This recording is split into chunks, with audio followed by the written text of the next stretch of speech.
அனைவருக்கும் வணக்கம். இன்று நாங்கள் தரம் 7 மாணவர்களுக்கான விஞ்ஞான பாடத்துல மண் தொடர்பாக பார்க்க இருக்கிறோம். அலகு 15 மண் என்கின்ற நாங்க ஏற்கனவே கடந்த வகுப்புல படித்த விடயம் வெப்பம் தொடர்பாக படிச்சிருக்கிறோம். வெப்பம் தொடர்பாக நாங்கள் என்னென்ன பார்த்தனாங்க, வெப்பம் என்றது ஒரு சக்தியினுடைய வடிவம். வெப்பத்தை அளவிடுறதுக்கு பயன்படுகின்ற அளவீடுதான் வெப்பநிலை. வெப்பநிலையை அளக்கிறதுக்கு 3 அளவு திட்டங்கள் இருக்குது. செல்சியஸ் அளவு திட்டம், ஃபாரன்ஹைட் அளவு திட்டம், கெல்வின் அளவு திட்டம்.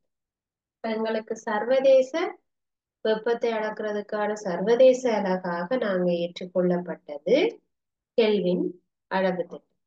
அதை விட நாங்க மருத்துவ வெப்பமானியை எப்படி பயன்படுத்துறது, வெப்பம் இடமாற்றம் செய்யப்படுகின்ற 3 முறைகள், கடத்தல், மேற்காவுகை, கதிர்ப்பு தொடர்பாக பார்த்திருக்கிறோம் ஏற்கனவே.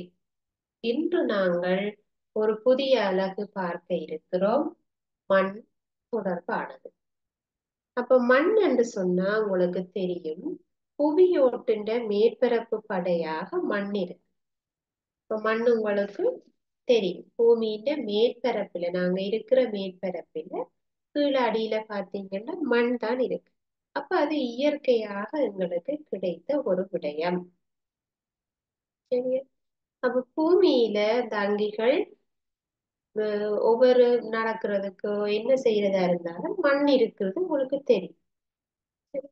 ஆனா அந்த எல்லா மண்ணும் ஒரே மாதிரி இருக்குதா? யோசிச்சு பாருங்க. உங்களோட வீட்டை இருக்கிற மண்ணும் அதன் தன்மை அதன் கலரும் சிலவேளை நீங்க போய் கடற்கரையில நின்று பார்க்க அங்க இருக்கிற மணல் அதன் நிறம் அதன் தன்மையும், நீங்க ஒரு வயலுக்குள்ள போய் நிக்கிற நேரம் அங்க இருக்கிற மண் அதன் கலர் எப்படி இருக்கு, அல்லது நீங்க ஒரு மலை நாட்டுல போயிருக்க அங்க இருக்கிற மண் எப்படி இருக்கு. இப்ப எல்லா இடமும் இருக்கிற மண் ஒரே மாதிரி இருக்குதா? சரியா? அப்ப நாங்கள் மண் மாதிரிகளை கொண்டு எல்லா இடமும் ஒரே மாதிரி இருக்குதா என்றதை பரிசோதிக்கலாம். உங்களுக்கு தந்த முதலாவது செயற்பாடு. அப்ப இதுல என்ன சொல்லப்பட்டிருக்குன்னா, வெவ்வேறு இடங்களில் இருந்து பெற்றுக்கொள்ளப்படுகின்ற மண். அப்ப நாங்க முதல்ல ஒரு மரத்துக்கு அண்மையில இருக்கிற மண்ணை எடுக்கிறோம், ஒரு பெரிய பூந்தொட்டிக்குள்ள இருக்கிற மண்ணை எடுக்கிறோம், முற்றத்துல இருக்கிற மண்ணை எடுக்கிறோம், அல்லது ஒரு கற்பாறைக்கு கீழே இருக்கிற மண்ணை எடுக்கிறோம். அப்ப இது எல்லாத்தையும் எடுத்து ஒரு வெள்ளை கடுதாசியில பேப்பர்ல நாங்க அதை போட்டுறோம். சரியா?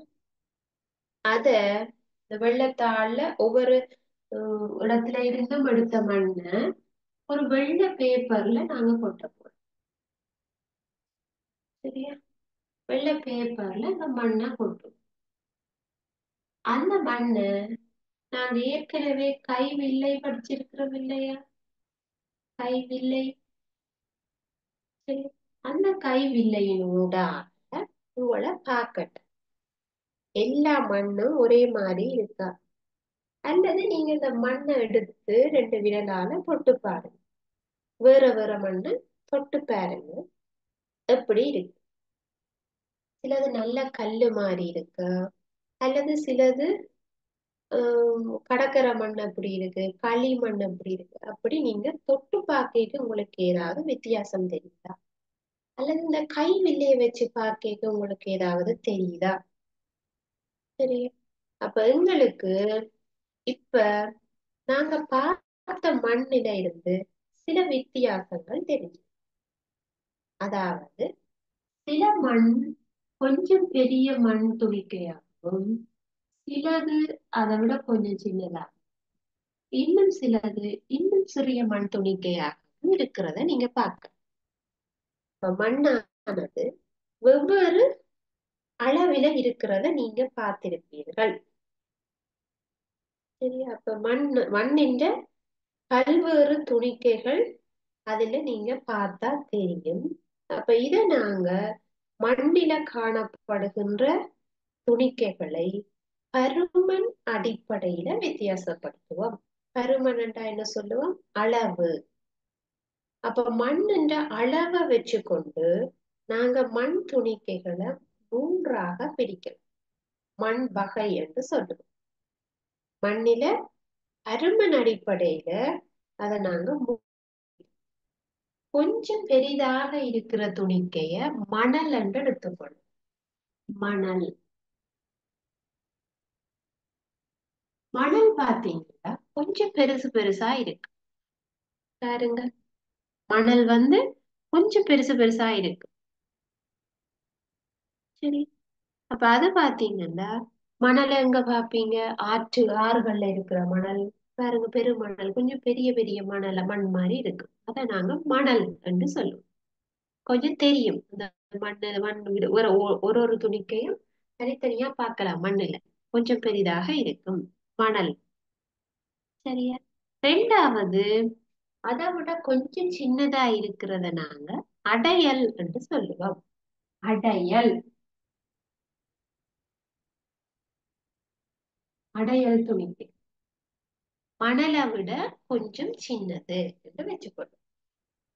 சரி, அப்ப மண்ணின் பருமன் அடிப்படையில தான் நாங்க இங்க வித்தியாசப்படுத்துறோம். சரியா? அதே மாதிரி அதை விட சின்னதா இருக்கிற மண், அடையலை விட குருணியா இருக்கிற மண்ணு களிமண்ணுன்னு சொல்லுவோம். களிமண் உங்களுக்கு தெரியும், தனித்தனியா எடுக்கலாது, பெசு பெசுன்னு ஒன்று. அப்ப அது ஒன்றோடு ஒன்று சேர்ந்து போயிருக்கு. களிமண்.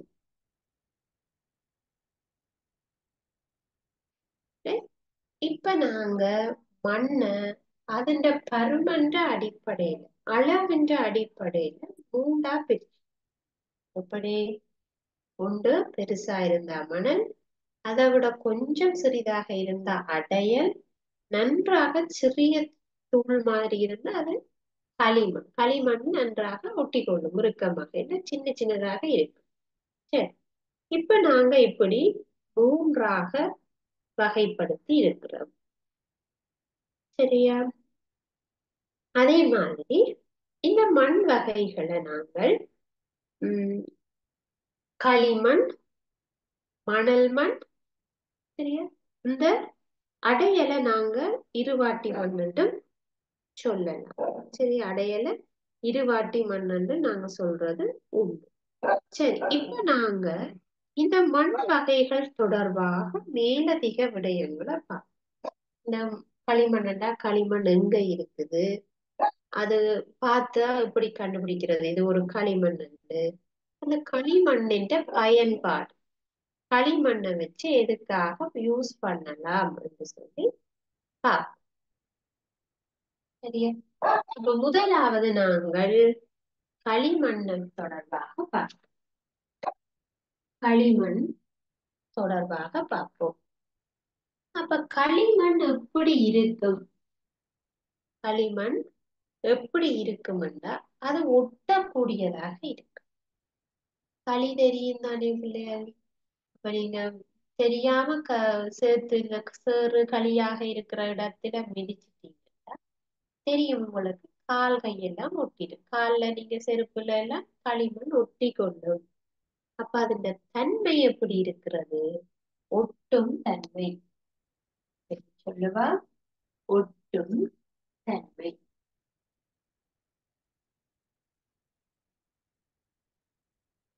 ஒட்டும் தன்மை என்று சொல்லும்.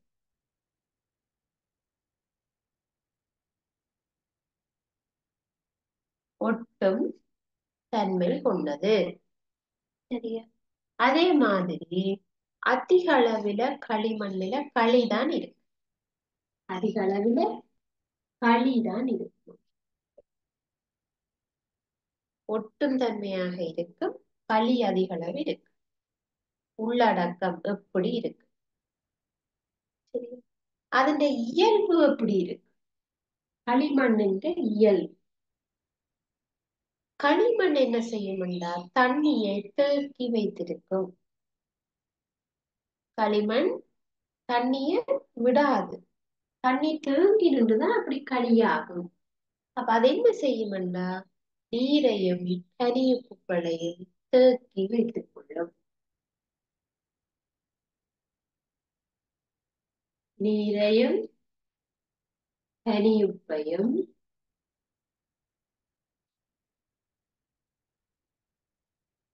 தேக்கி வைத்துக் கொள்ளும்.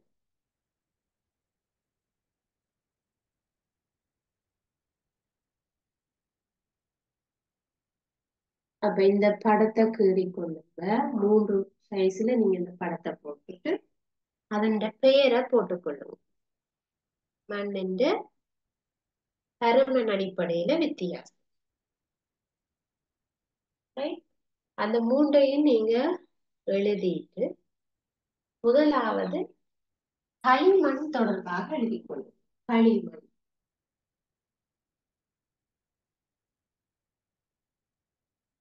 எப்படி இருக்கும், அதன் இயல்பு.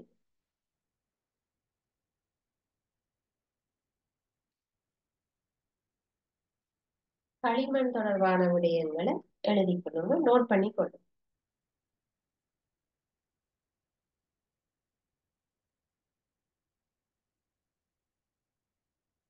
மணல், அடையல், களிமண். அடுத்ததாக நாங்க முதல்ல இருந்து பார்க்க போறது களிமண்ணும் அதன் இயல்பு.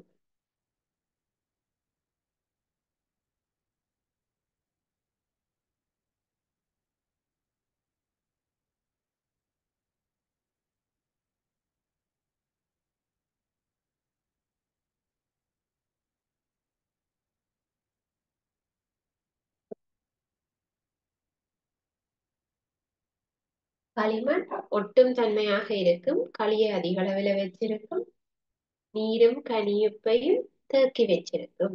களி என்றா தேக்கி வச்சிருக்கும். சரி, அது என்ற பயன். களிமண்ணை எதுக்கு யூஸ் பண்ண, களிமண்ணால என்ன பயன்? களிமண் பாத்தீங்கன்னா செங்கல் மற்றும் ஓடு, மண் பாத்திரங்கள் செய்யறதுக்கு தான் இந்த களிமண் யூஸ் ஆகும். அப்ப அதுல பயனை எழுதி கொள்ளுங்க. இது ரெண்டையும் எழுதிட்டு களிமண்ணை எதுக்காக பயன்படுத்துவோம்? செங்கல், ஓடு, மட்பாத்திரங்கள் தயாரி.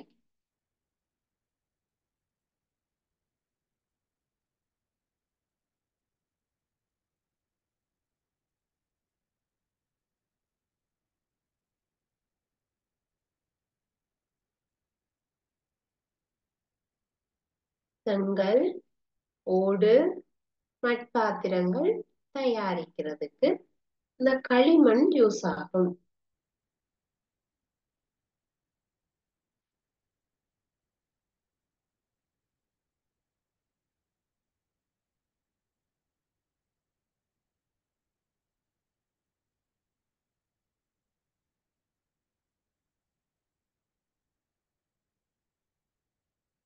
சரியா, எழுதி வச்சுக்கணும்.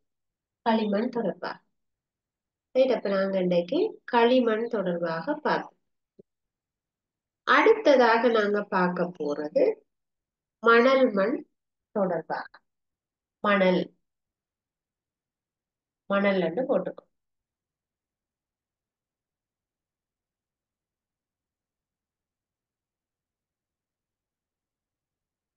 சரியா, மணல் மண் போட்டுக்கணும். இரண்டாவதாக நாங்க பார்க்க போறது மணல் மண் தொடர்பானது.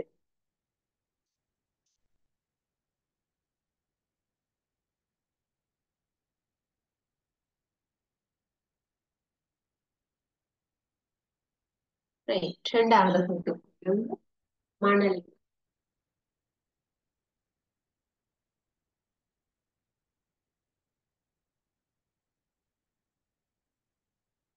மணல் மண் பற்றி பார்ப்போம். மணல் மண்ணுல அதிக அளவுல மணல் தான் இருக்கு. களிமண்ணா அதிக அளவுல களி இருக்கு. மணல் மண்ணில அதிக அளவு மணல் காணப்படும். அப்ப அதிக அளவுல மணல் காணப்படும்.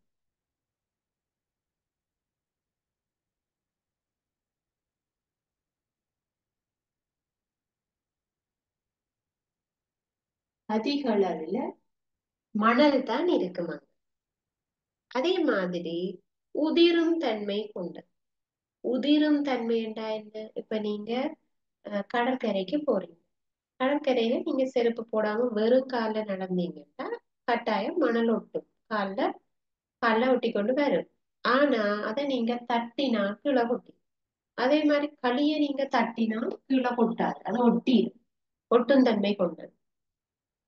ஆனா மணல நீங்க தட்டி விட்டீங்கன்னா விழுந்துடும். பாருங்க, கடற்கரையில போய் நீங்க கீழே இருக்கலாம், மணல்ல நீங்க அஹ், இருக்கலாம். மணல்ல இருந்தீங்கன்னா சிலவுல உங்களோட சட்டையில அல்லது உங்களோட ஜீன்ஸ்ல அல்லது உங்களோட செருப்புல அல்லது கால்ல அது மண் ஒட்டி கொள்ளும். ஆனா நீங்க எழும்பின உடனே உதறி விட்டா அந்த மண் உதிர்ந்து விடும். சரி, அப்ப அது ஒட்டி கொண்டே இருக்காது, தட்டி விட்டா விழுந்துரும். தட்டி விட்டீங்கன்னா அல்லது உதறி விட்டீங்கன்னா கீழே விழும். அப்ப இது உதிரும் தன்மை கொண்டது.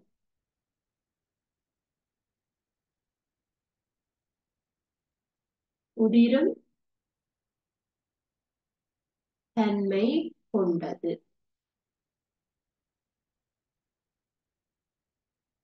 உதிரும் தன்மை கொண்டது. தட்டினா கீழே விழுந்து உதிர்ந்து விடும். உதிரும் தன்மை கொண்டதாக இருக்கு. இரண்டாவது எழுதிக் கொள்ளுங்க. மணல் மண், அது அதிக அளவில் மணல் இருக்கும், அங்க உதிரும் தன்மை கொண்டதாக இருக்கும்.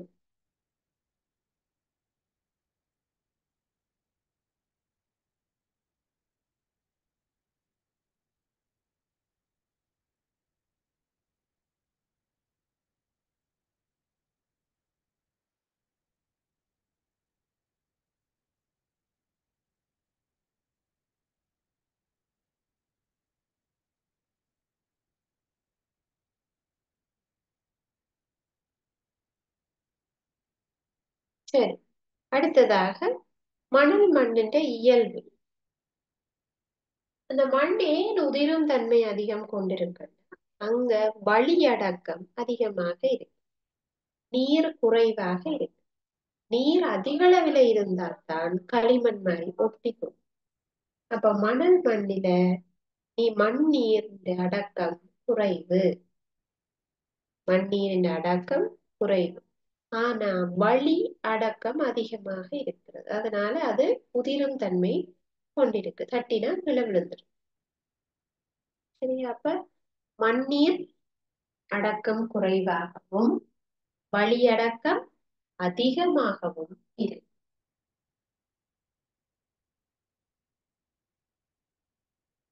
வழி அடக்கம் அதிகம்,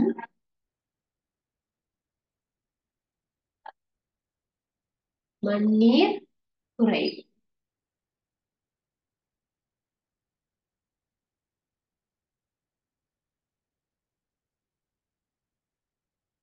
மண்ணீர் குறைவாகவும் இருக்கு.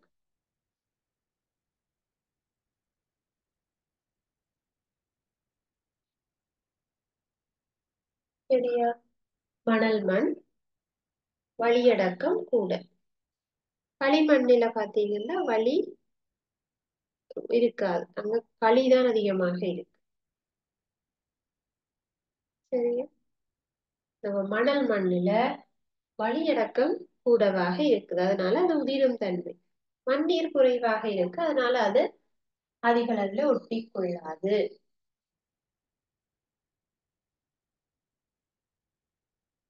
அதே மாதிரி மணல் மண்ணின் பயன். மணல் மண்ணை நாங்க எதுக்காக யூஸ் பண்ணோம்?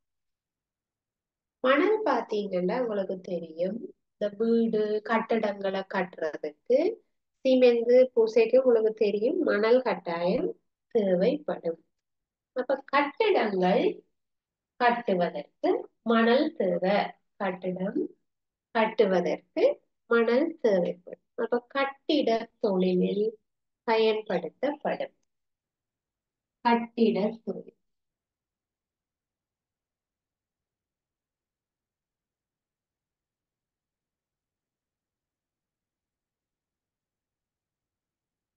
கட்டிடத் தொழிலில் பயன்படும்.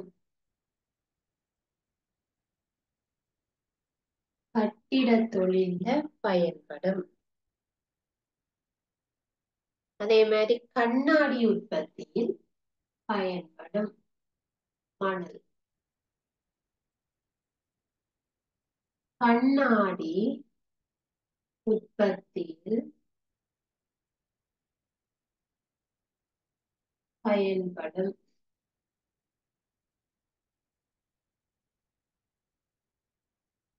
கண்ணாடி உற்பத்தியில் பயன்படும்.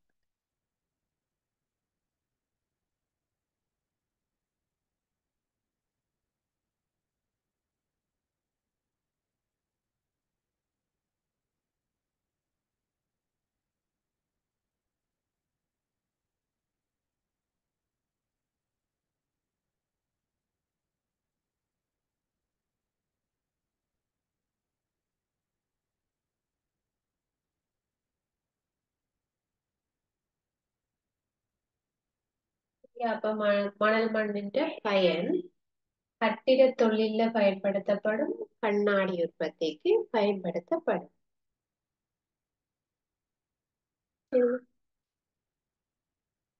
இப்ப நாங்கள் மூன்றாவதாக பார்க்க இருக்கிற மண் இருவாட்டி மண்.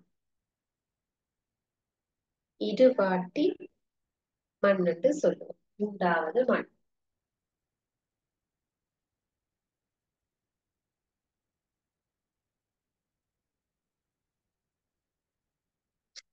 இருவாட்டி மண்.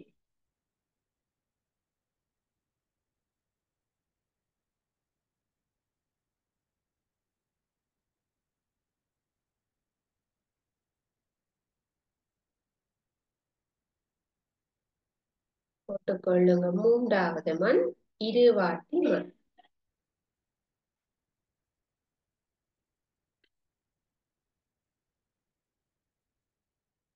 சரியா? மண் வகையில நாங்க அடுத்ததாக பார்க்கிற மண்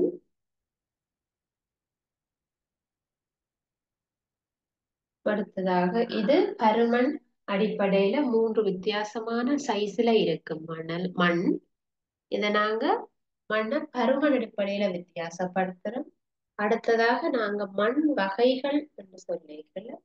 மணல் மண் ஒரு வகை, களிமண் இந்த அடையல் மண். அடையல் மண்ணை நாங்க இங்க இருவாட்டி மண் என்று சொல்றோம். களிமண் ஒரு வகை என்று சொல்றோம். சரியா? அப்ப எங்களுக்கு 3 வகையான மண் வகைகள் இருக்கு. அப்ப முதல்ல நாங்க மணல் மண் பார்த்துட்டோம், களிமண் பார்த்துட்டோம். இப்ப நாங்க பார்க்க போறது இருவாட்டி மண்.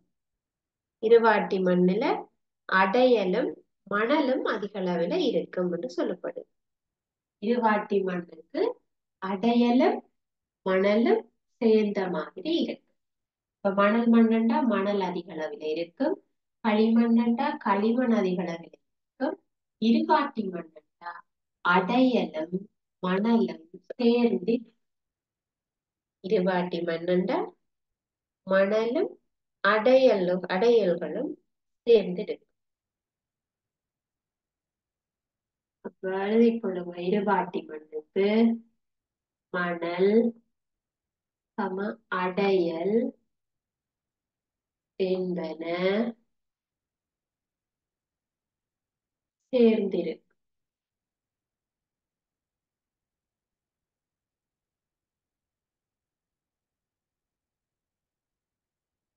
மணலும் அடையலும் சேர்ந்திருக்கும்.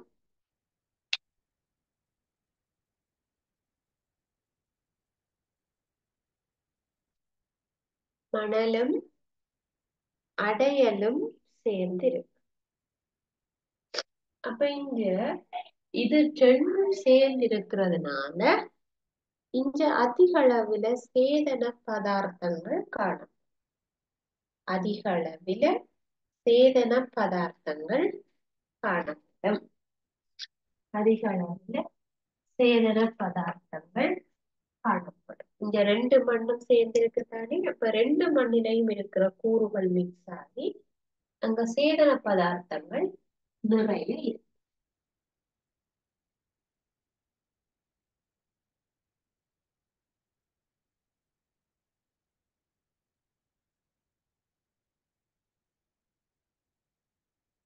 சேதன பதார்த்தங்கள்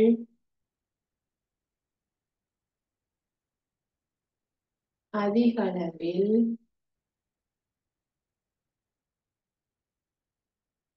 காணப்படும்.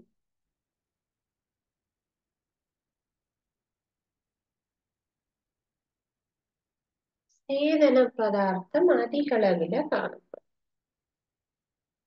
இருவாட்டி மண் ஏற்கனவே மணலும் அடையலும் சேர்ந்திருக்கிறதுனால அங்க சேதன பதார்த்தம் அதிகளவில இருக்கும். சரியா? ரைட்.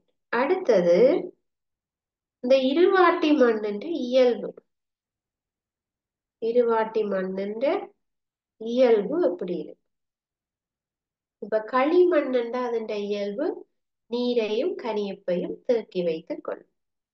மணல் மண்ணண்டா அங்க வளி அடக்கம் கூடவாகவும் மண்ணீர் குறைவாகவும் இருக்கு. இருவாட்டி மண்ணுல போதிய அளவுக்கு வளியையும் நீரையும் தேக்கி வைத்துக் கொள்ளும். எங்களுக்கு போதிய அளவுக்கு அங்க வளியும் இருக்கும், நீரும் தேக்கி வைக்கப்பட்டிருக்கும்.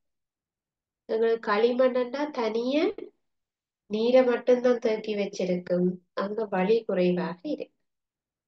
அதே மாதிரி மணல் மண் எடுத்தீங்கன்னா அங்க மண்ணீர் குறைவாகவும் வளிய மட்டும் அதிகமாகவும் வச்சு. ஆனா இருவாட்டியில அந்த ரெண்டு இயல்பும் சேர்த்து இருக்கு. மண்ணில நீரையும் அதிகம் தேக்கி வச்சுக்கொள்ளும், அதே நேரத்துல வளியையும் அதிகம் தேக்கி வச்சுக்கொள்ளும். அதாவது இந்த களிமண்ணில இருக்கக்கூடிய அந்த இயல்பும், அதாவது நீரை தேக்கி வைத்துக் கொள்ற இயல்பும், அதே மாதிரி மணல் மண்ணுல வளிய வச்சு கொள்ற இயல்பும் ரெண்டும் சேர்த்து இருவாட்டி மண்ணில இருக்கு. வளியையும் நீரையும் தேக்கி வைத்துக் கொள்ளும். ஏன் இந்த ரெண்டும் சேர்ந்துதானே பிள்ளைகள் இருக்குது. ஆகவே வளியையும் நீரையும்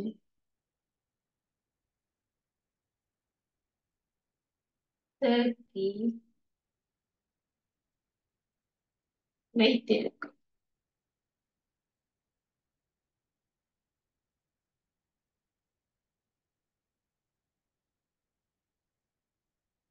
வளியையும் நீரையும் தேக்கி வைத்திருக்கும். வளியையும் நீரையும் தேக்கி வைத்திருக்கும்.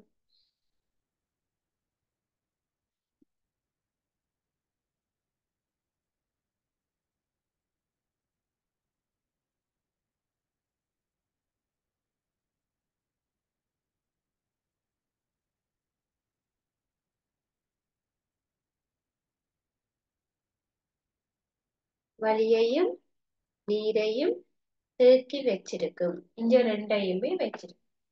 மணல் மண் தான் வளிய வச்சிருக்கும், களிமண் தான் நீரை வச்சிருக்கும். அப்ப இங்க எங்களுக்கு ரெண்டும் சேர்ந்த மாதிரி இருக்கு. சரி. அதே மாதிரி மண் அங்கிகள், மண் அங்கி சேர்த்தெழுதினா மண்ணங்கி என்று வரும். மண் பிளஸ் அங்கி, மண்ணில வாழக்கூடிய அங்கி என்னென்ன? மண்ணுக்குள்ள உங்களுக்கு தெரியும், மண்புழுக்கள், பூச்சிகள், எறும்புகள், சரி, அந்த மாதிரி மண்ணில வாழக்கூடிய அங்கிகளை மண்ணங்கிகள், நுண்ணங்கிகளும் சேர்ந்த மாதிரி இருக்கு. அத மண்ணங்கி என்று சொல்லுவோம். அது எங்க அதிக அளவில் இருக்கும்னா இந்த இருவாட்டி மண்ணில். மணல் மண்ணில குறைவாக இருக்கும், களிமண்ணில குறைவா, களிமண்ணுக்குள்ள வசிக்கிறது குறைவு, அதுக்குள்ள வலி குறைவாக இருக்குன்னாரு. அப்ப மண்ணில வாழ்ற அங்கிகளுக்கு வலி கிடைக்கும் சுவாசிக்க. அப்ப அது களிமண்ணில இருக்கிறது குறைவு. ஆனா இருவாட்டி மண்ணில இந்த வலிவு கூடவா இருக்கு, நீரும் இருக்குது. அப்ப வலியும் நீரும் இருந்தா அங்கிகள் உயிர் வாழ்வதற்கு ரெண்டும் கிடைக்குது. ஆகவே இங்க மண் அங்கிகள் அதிகமாக இருக்கும். இயல்பு மண் அங்கிகள் பெருமளவில் உள்ளது.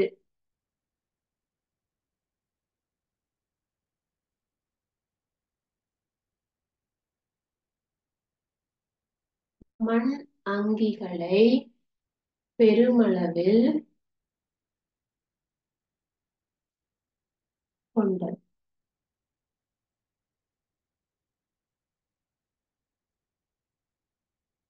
மண் அங்கிகளை பெருமளவில் கொண்டதாக இருக்கு.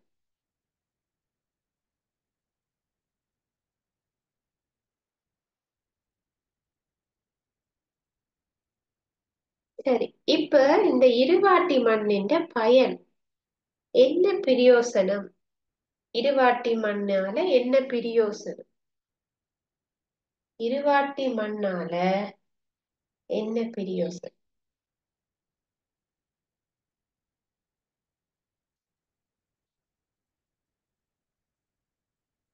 என்ன பிரயோசனம்? யோசிச்சு பாருங்க. இங்க அதிக அளவுல மண்ணில வளியும் இருக்கு, நீரும் இருக்கு, மண்ணங்கிகளும் இருக்கு.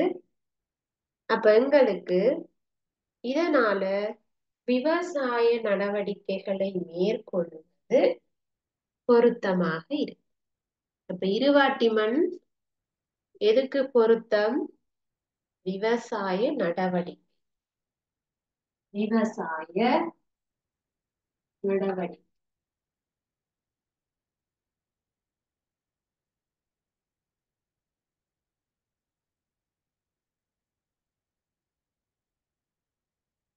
விவசாய நடவடிக்கைகளுக்கு மிகவும் பொருத்தமானது.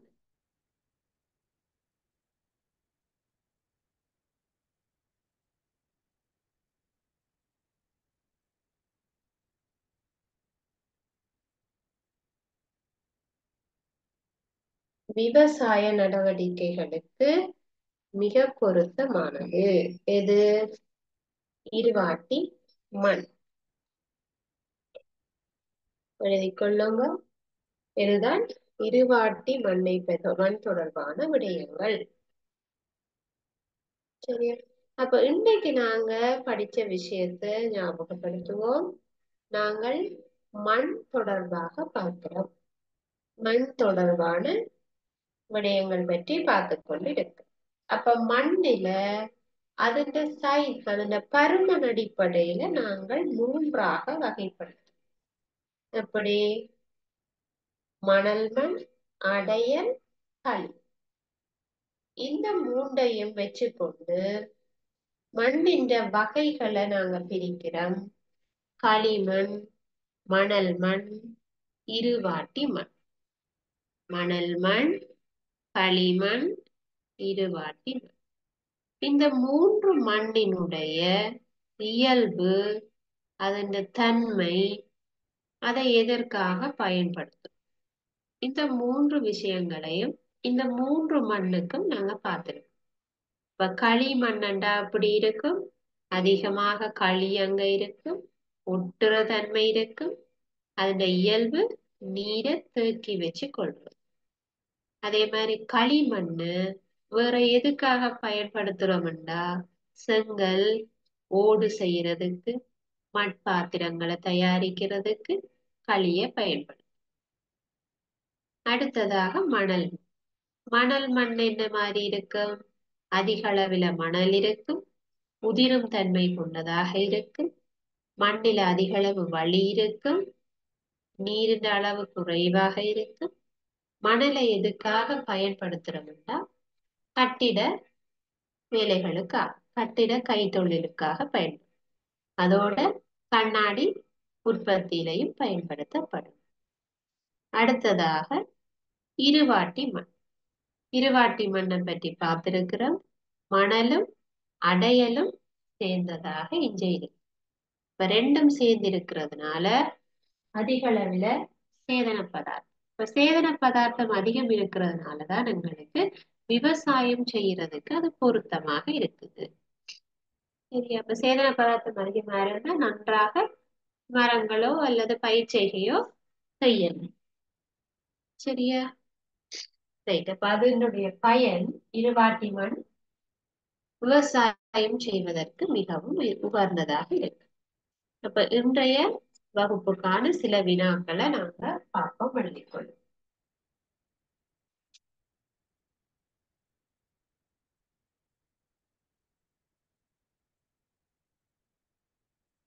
முதலாவது வினா.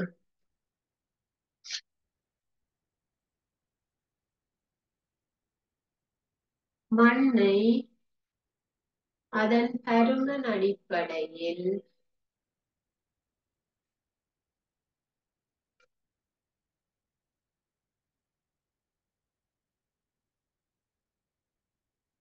அதன் பருமன் அடிப்படையில் எழுதுக. மண்ணை அதன் பருமன் அடிப்படையில் எழுதுக.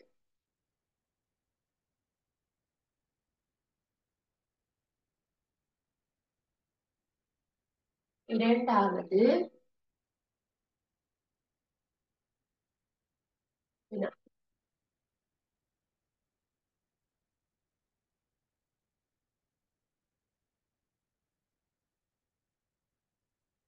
இரண்டாவது மண் வகைகளை பெயரிடுக.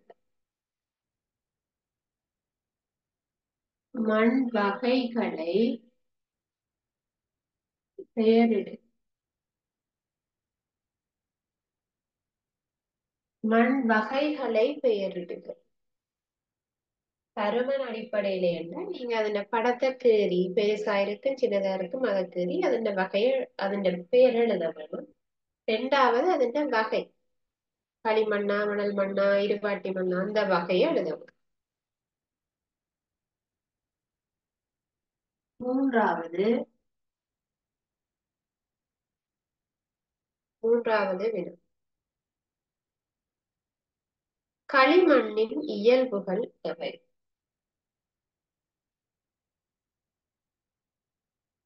களிமண்ணின் இயல்புகள் எவை?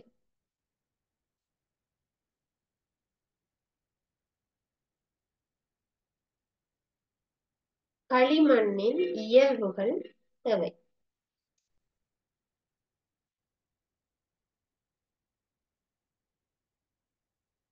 களிமண்ணின் இயல்புகள் எவை? நான்காவது விவசாய நடவடிக்கைகளுக்கு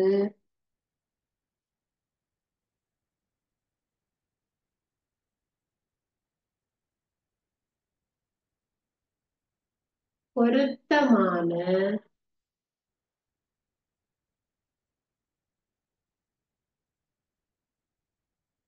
மண் வகை எது?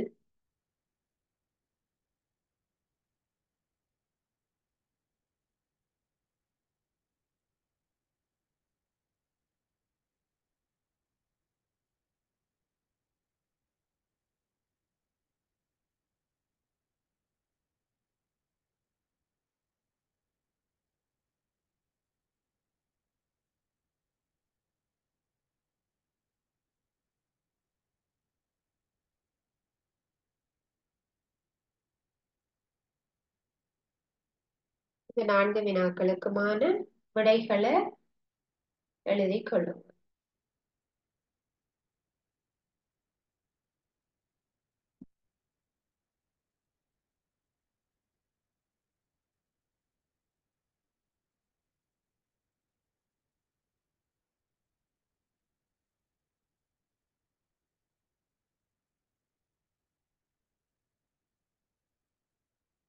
மண்ணை அதன் பருமன் அடிப்படையில் எழுதுக என்றால் அதன் படத்தை கீறி பெரியதா இருக்கிறது மணல், அதை விட கொஞ்சம் சிறியதாக இருந்தால் அடையல், அதை விட மேலும் குட்டியாக இருந்தா அதை நாங்க கழிவு என்று சொல்லுவோம்.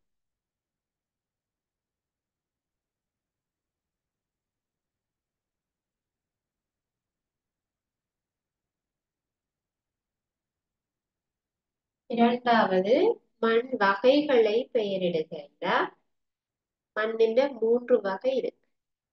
களிமண், மணல் மண், இருவாட்டி மண். களிமண், மணல் மண், இருவாட்டி மண்.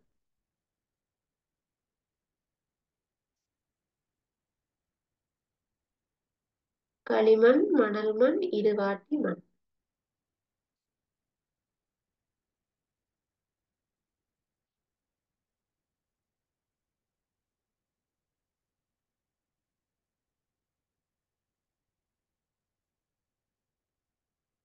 அதாவது களிமண்ணின் இயல்புகள்.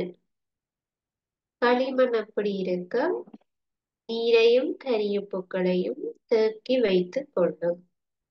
களிமண் களியா இருக்கிறதுக்கு காரணம் அங்க நீர் அதிகமா தேக்கி வச்சிருக்கு.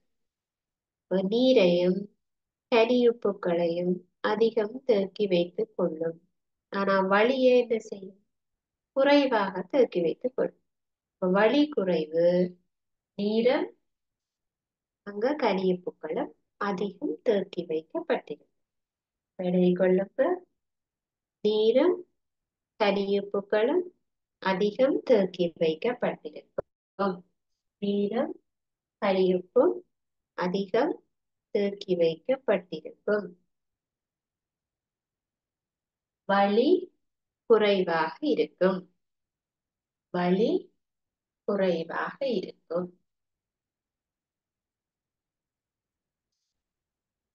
அதே மாதிரி 4வது விவசாய நடவடிக்கைகளுக்கு பொருத்தமான மண் எது? இருவாட்டி மண். அப்ப இருவாட்டி மண் பயிர் செய்கைக்கு மிகவும் பொருத்தமானது. இப்ப 4வது வினாவுக்குரிய சரியான விடை இருவாட்டி மண். சரி, அப்ப இந்த 4 வினாக்களுக்கும் நீங்கள் விடையளித்திருப்பீர்கள் என்று நினைக்கிறேன். இன்றைய வகுப்புல நாங்க மண் தொடர்பாக அதனுடைய வகைகளையும் பார்த்திருக்கிறோம். இதுல உங்களுக்கு ஏதாவது சந்தேகம் இருந்தால் நீங்க கேட்கலாம்.